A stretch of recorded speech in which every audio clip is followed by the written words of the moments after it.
예루살렘에 가보면 변쪽 골짜기, 기드론 골짜기를 바로 지나면서 굉장히 큰 공동묘지 단지가 있습니다.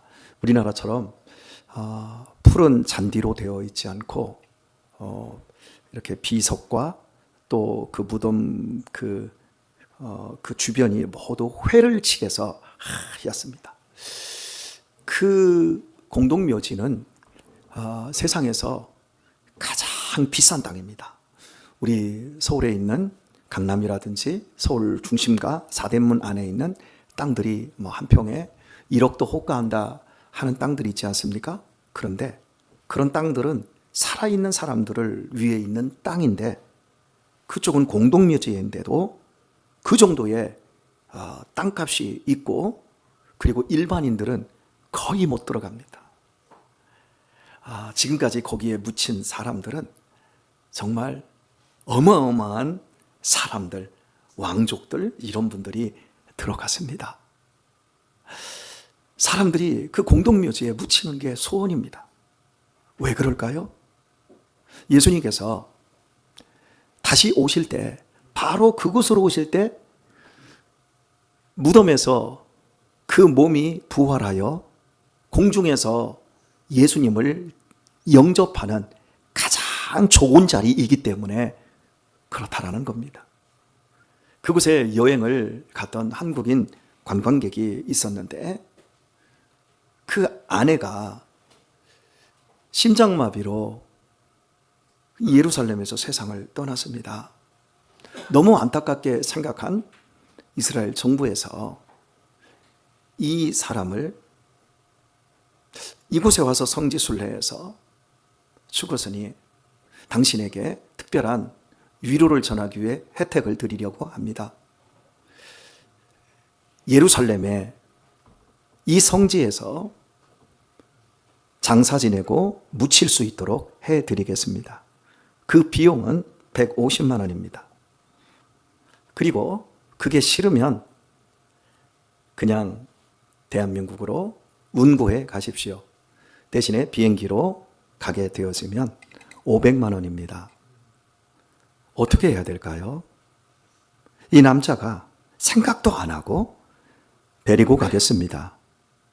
그렇게 말을 하는 겁니다.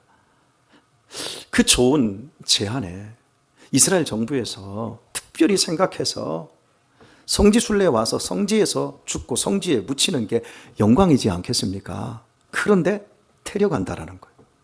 운구해 간다라는 겁니다. 이유를 물었습니다. 그때 이분이 하는 대답이 참 뜻이 있고 기가 막힌 대답을 하는 겁니다.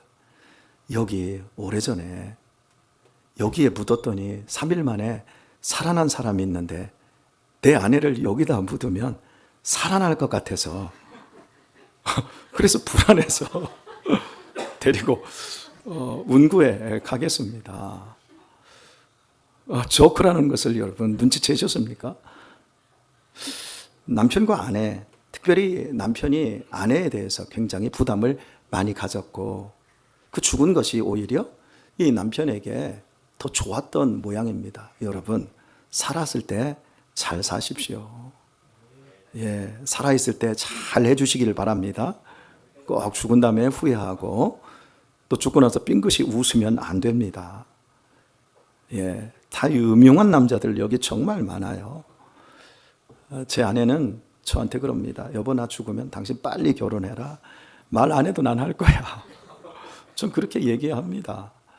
얼마 전에 세상을 뜬 사모님이 계신데 그 목사님하고 한 2주 전에 이야기를 하는 가운데서 우스갯소리로 반 농담으로 혼자는 못 살 것 같아.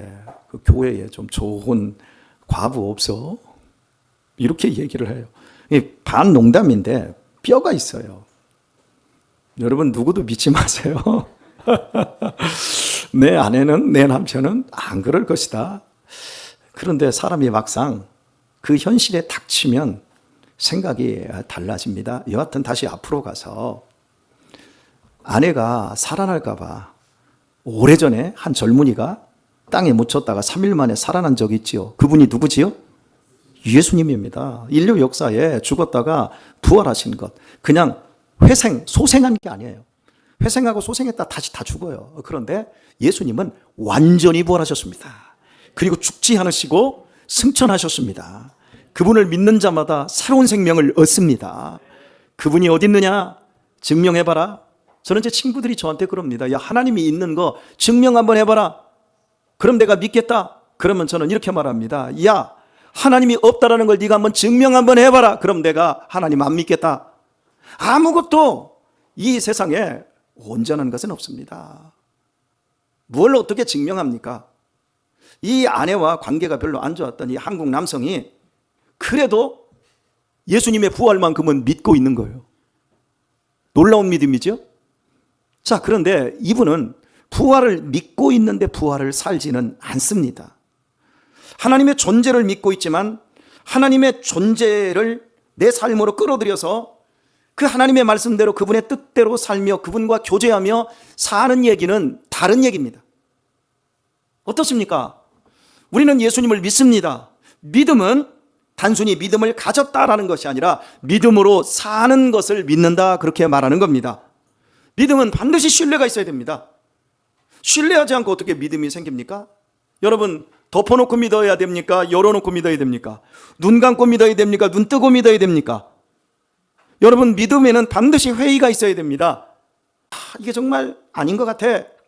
끊임없이 의심을 하면서 확신의 과정을 거쳐가야 합니다. 여러분 보세요. 우리 자녀들에게 야, 너 밖에 나가면 어떤 아저씨가 너한테 뭐 이거 주면서 맛있는 거 사줄게, 용돈 주면서 내가 네 엄마 안다, 내가 네 아빠하고 친구다, 이렇게 말하면 무조건 따라가, 그렇게 얘기합니까? 잘 살펴야 된다. 아무나 믿으면 안 된다. 아무나 따라가면 안 된다. 여러분, 우리가 사는 삶은 모두가 믿음의 관계예요. 그리고 그 믿음을 우리는 덮어놓고 믿는 것도 아니고 그냥 맹목적으로 믿는 것도 아니고 그 믿음이 과연 그러한가 고민하면서 바른 믿음을 찾아가야 합니다. 우리 학생들, 어린이들, 여러분은 계속해서 의심해야 됩니다. 여러분의 부모님의 신앙을 의심해야 됩니다. 우리 교회 어르신들의 믿음을 의심해야 합니다. 그냥 부모님이 하라고 해서 그냥 알았어 그렇게 가지 말고, 그러면 여러분이 스스로가 믿어본 적이 없는 사람이 될 수도 있어요. 내가 정말 믿음의 사람인가?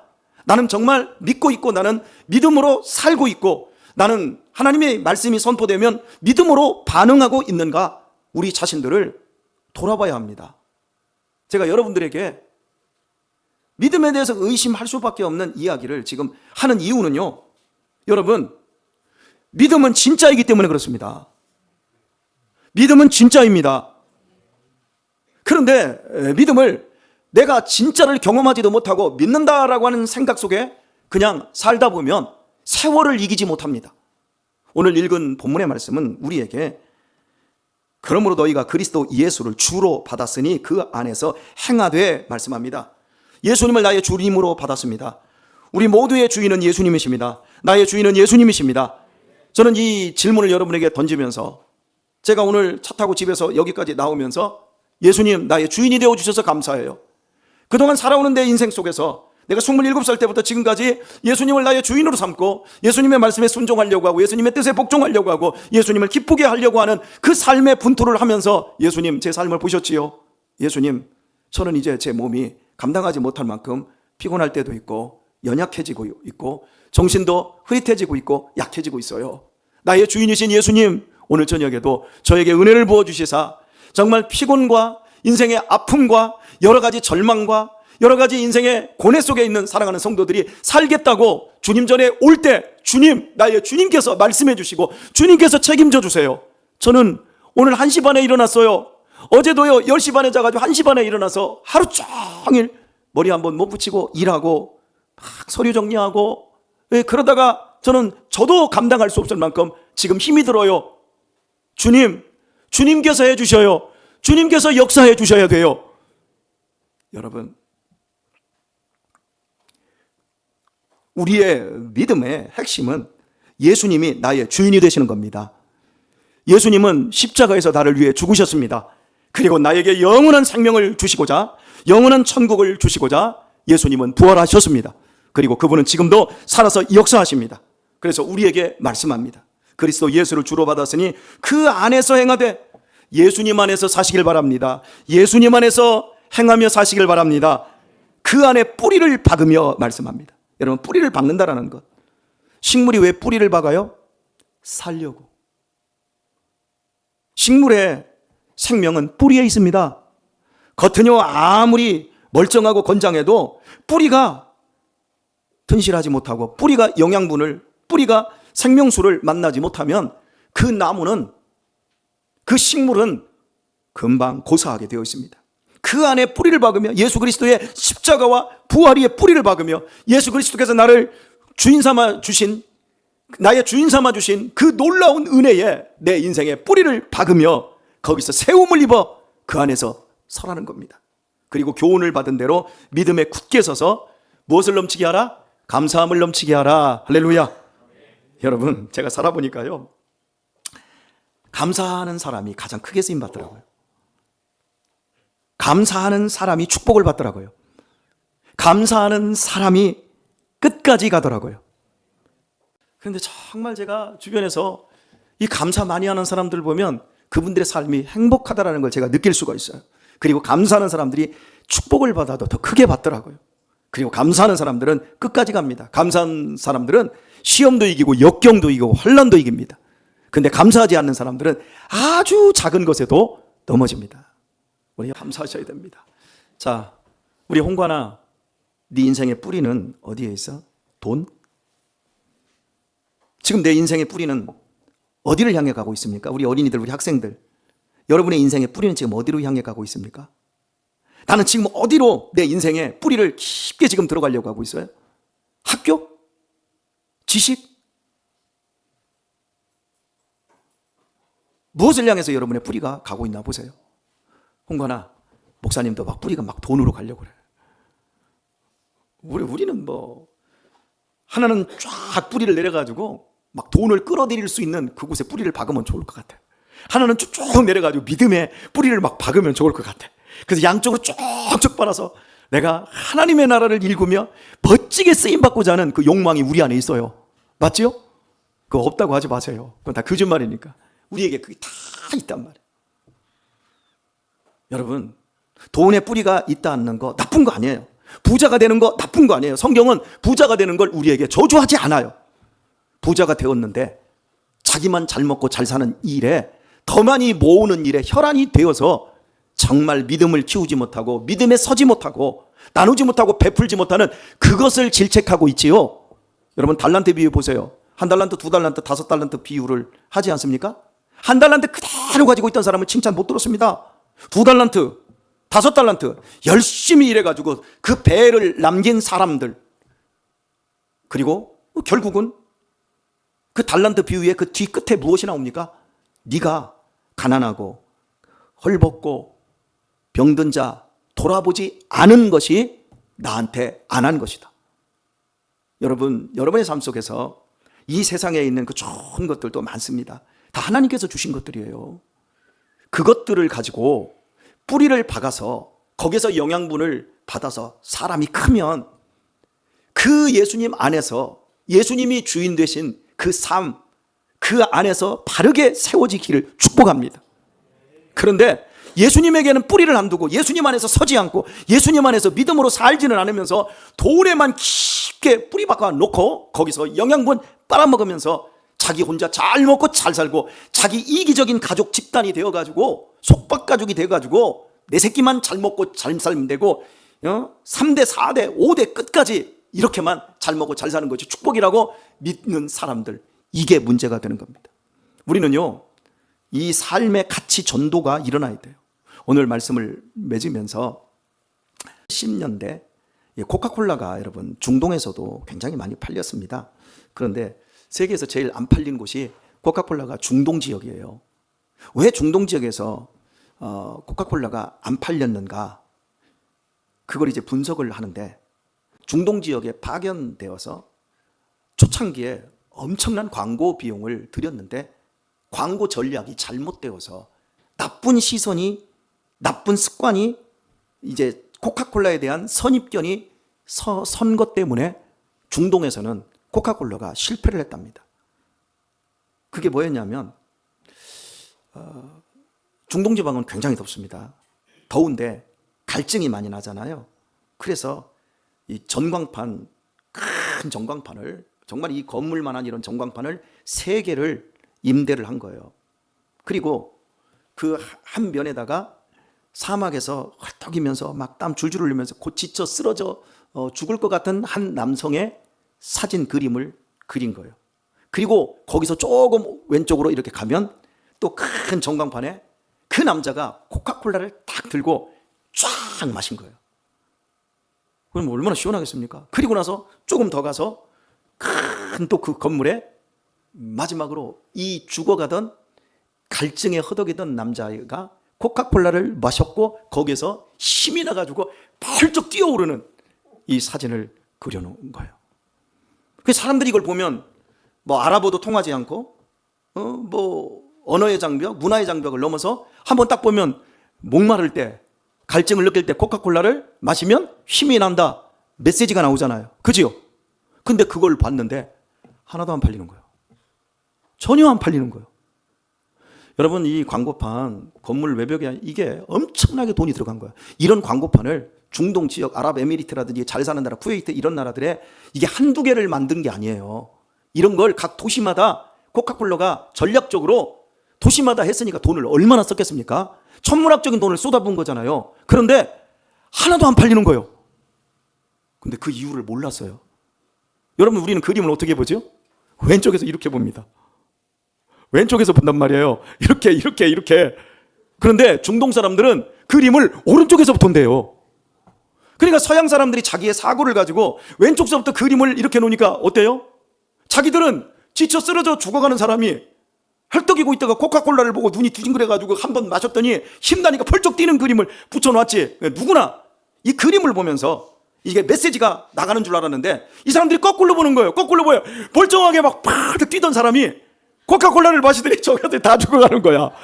그러니까 뭐 코카콜라가 뭐예요? 이게 독이 되는 거잖아요. 많은 사람들이 교회를, 주님의 몸인데 교회를 그냥 비리비리하고 보잘것없는 사람들, 바보 천치 같은 사람들이 다니는 곳이라고 생각을 해요. 좀 배웠다고. 얼마나 많은 사람들이 예수님의 부활과 십자가에서 죽으신 그 복음의 능력을 시원찮게 생각하는지 몰라요. 바라보는 관점에 따라서 자신의 인생이 바뀌는 거예요. 같이 전도가 되어야 돼요. 여러분이 지금 교회 다니면 뭐 있어? 뭐 교회 다니면 뭐 그저 그렇지, 뭐 교회 가면 여기서 뭐 밴드 있고 뭐 그냥 앉아 있다고 뭐 집사님들하고 얘기하고 노닥거리고 말지. 그 가치를 가지고 교회를 오는 이상 우리 인생에서는 변하는 게 아무것도 없어요. 그런데 이야, 이건 기회다. 야, 저 어르신들 봐. 야, 저 목사님 봐. 저 우리 집사님들 봐. 이야, 어떻게 저런 아름다운 삶을 살지? 어떻게 저렇게 생명력 있게 살지? 어떻게 저렇게 기쁘게 감사하면서 살지? 어떻게 저렇게 봉사하고 저렇게 어떻게 헌신하면서 살지? 어떻게 저렇게 인생이 어렵고 고단할 텐데 어떻게 저렇게 열심히 살지? 야, 나도 한번 믿어봐야 되겠다. 나도 믿으면 저렇게 복을 받을 수 있겠구나. 여러분, 우리의 인생에 이런 가치 전도가 내 속에서 일어날 때 우리는 믿음의 뿌리를 박을 수가 있고 믿음 안에 설 수 있고 믿음 안에서 행하면서 감사함을 넘치며 사는 삶이 될 줄 믿습니다. 사랑하는 우리 모든 성도님들, 특별히 우리 어린이들, 우리 학생들, 여러분, 세상에 길들여진 순서대로 거꾸로 좀 보지 마세요. 여러분의 인생을 지금 이렇게만 보지 마세요. 아, 난 아무것도 없어. 앞이 보이지 않아. 아니요. 아예 앞이 보이지 않는 그 너머에 가버리세요. 가서 천국에서부터 여러분 자신을 거꾸로 땡겨오세요. 천국에서부터 여러분의 인생 천국 복락을 누리는 그 자리에서 여러분을 거꾸로 오세요. 천국에 들어가기 전에 여러분은 병들 것이고 늙을 것이고 아플 것이고 거기서부터 오늘로 땡겨오세요. 그리고 사세요. 믿음으로 살아내는 예수 그리스도가 실제 우리의 구주가 되시고 우리의 삶의 주춧돌이 되고 그 안에서 뿌리를 내리고 그 안에서 날마다 함께 걸어가며 승리하며 복된 인생을 살아가는 우리 모든 성도님들 다 되실 수 있길 예수님의 이름으로 축원합니다. 기도하겠습니다.